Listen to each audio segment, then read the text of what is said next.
OFW sa Canada? Ako siguro sobrang happy ako na masasabi kong nag-Canada kami nila Alden tsaka nila Miss Catherine. Kaya ano po, I'm very happy na parang mabanggit lang kasama sila po. Tsaka sobrang blessing naman talaga yung makapunta sa Canada. Pero wala namang, of course, siyempre nauna kayo, di ba? Wala namang talagang intention. Though, ano naman, kung naman talaga yung magandang story. Sa Canada, nagkataon nga lang na sa Canada talaga rin yung location. Para sa akin, I believe that, you know, every OFW story is different. I mean, we may have the same location din po as Hello Love. Again. Hello Love Again, ayun. Pero malay po natin, baka na magiging sad yung ending nila, sa amin happy. So, I believe that every OFW, my God, the feedback!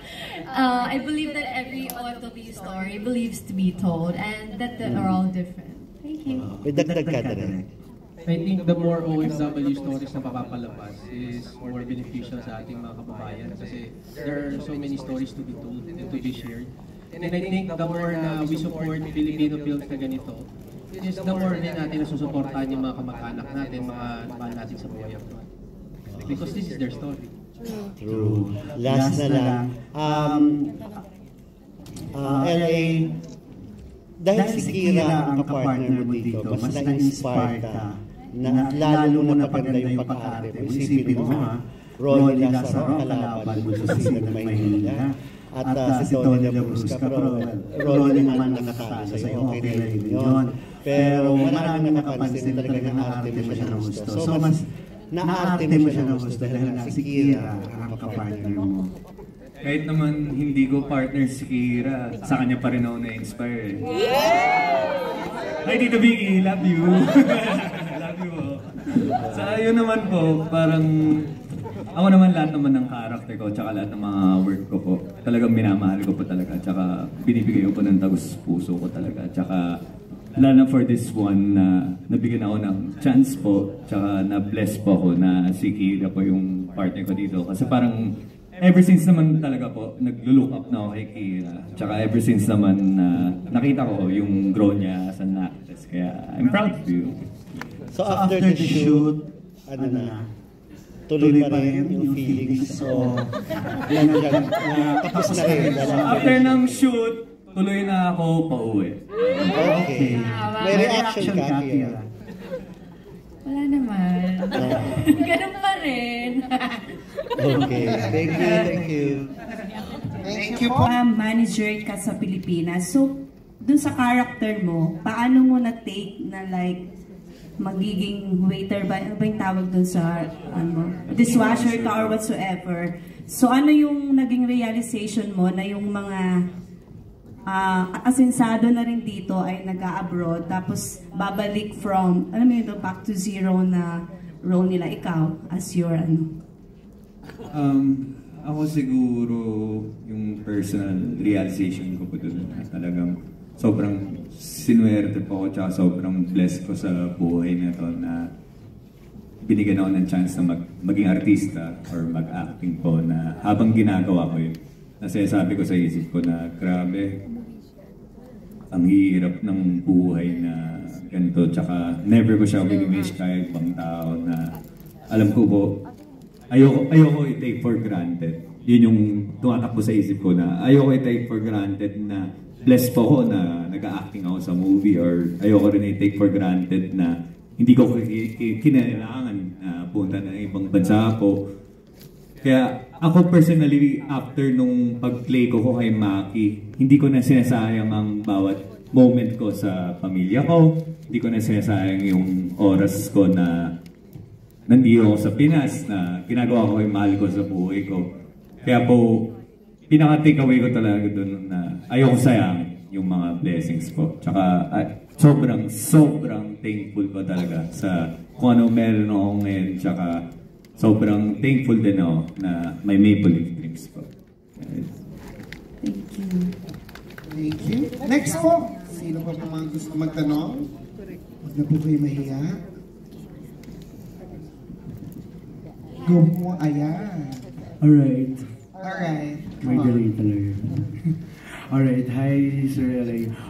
You've given your realizations, your takeaways already as a cast or bilang mga kapamilyang naiwan dito sa Pilipinas. So now, I would like to ask you if what message would you want to give sa ating mga OFW na patuloy na nagtatrabaho, nagsisipag for their own very purpose. So, yeah. Siguro message ko sa kanila is grabe kayo. Grabe kayong tao na bilib na bilib ako sa inyo. Tsaka sobrang deserve na yung mundo. Kasi never kayo nabigyan ng justice. Never kayo naintindihan ng mga tao. Tingin lang ng mga tao sa inyo. Pera ka. Tingin ng tao sa inyo. Kayang-kaya mo or madali lang. Pero hindi. Kaya, I just want to say, I really love you guys, mga OFW. Kasi po, hindi nakikita ng mga tao kung gaano ko yung pinaghirapan Kahit yung simpleng, mabilan nyo na ng sapatos yung kapatid nyo, anak nyo. Grabe, magtatrabaho kayo ng ganung kalala. Kaya I really wish na magustuhan nyo itong Maple Leaf. Kasi habang binubuo ko si Maki, habang ginagawa ko yung movie, nasa puso ko talaga na para sa mga Pinoy ito, para sa mga OFW ito. Hindi to para sa akin, hindi to dahil gusto kong mag-artista. Ginawa ko si Maki dahil gusto kong mabigyan ng boses yung mga OFW. Tsaka gusto kong malaman nila na they're appreciated. Sobrang na-appreciate ko sila. Thank you for that, LA. Maraming salamat. Next. I think LA said most of it, pero ako sobrang grabe din po yung respect ko sa mga OFW. I have family members who are OFWs and my message to them, sa lahat ng OFW na mapapanood ng movie namin, keep going.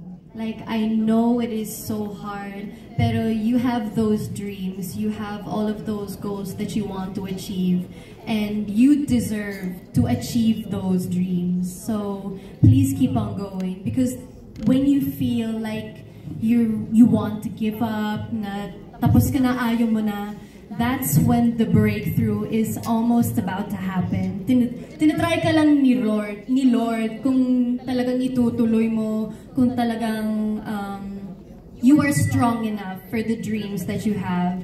So keep going, keep your family in your heart always, and magdasal din.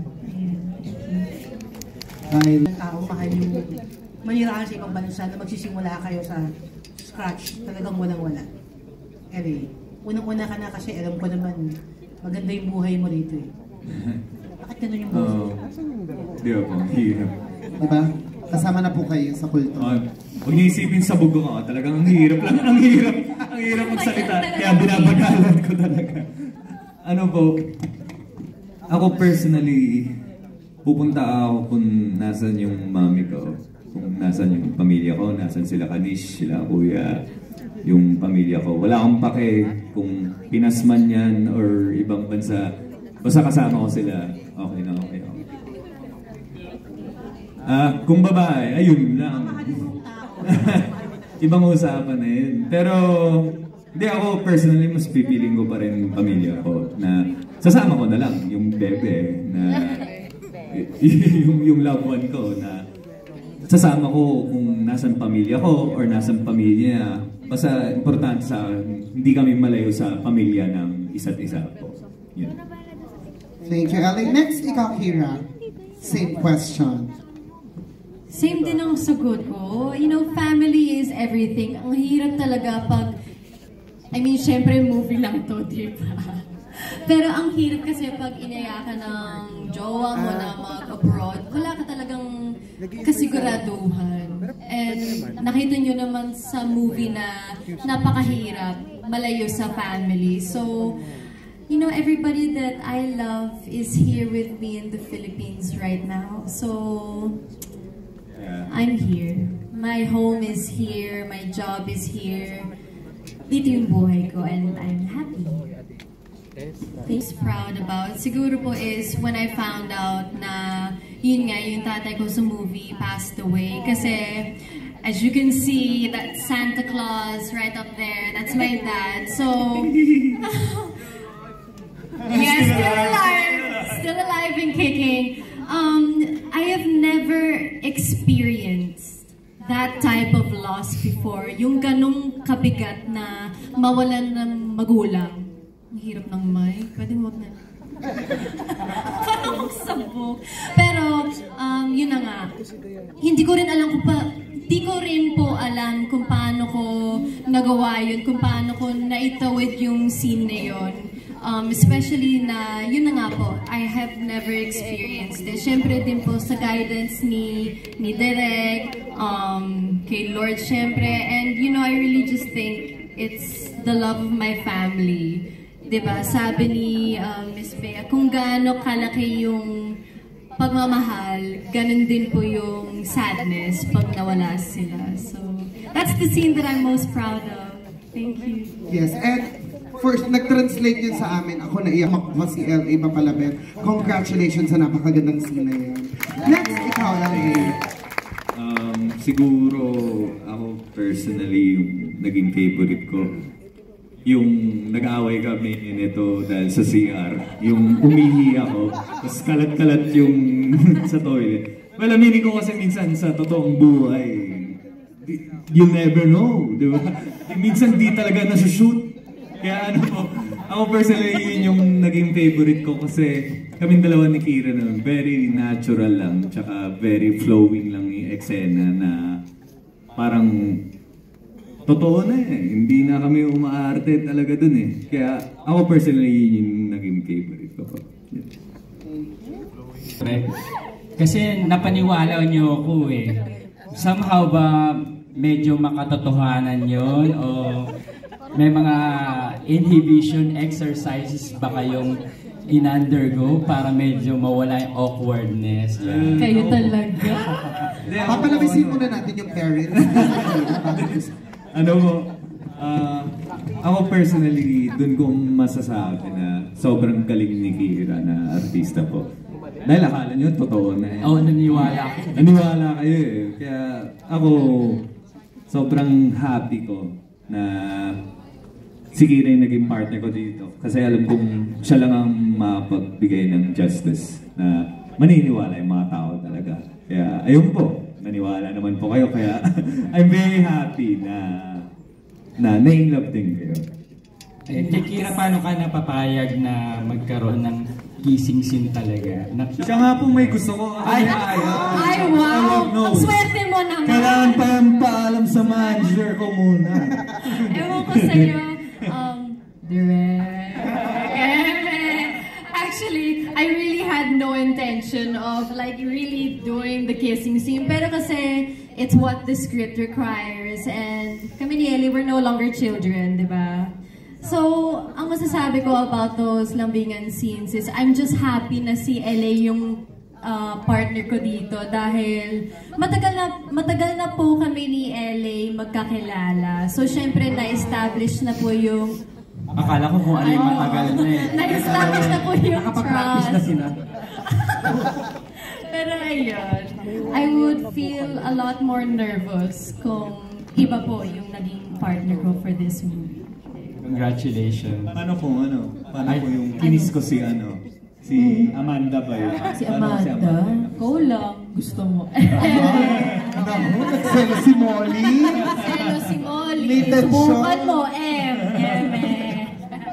Okay. Thank you so much, sir.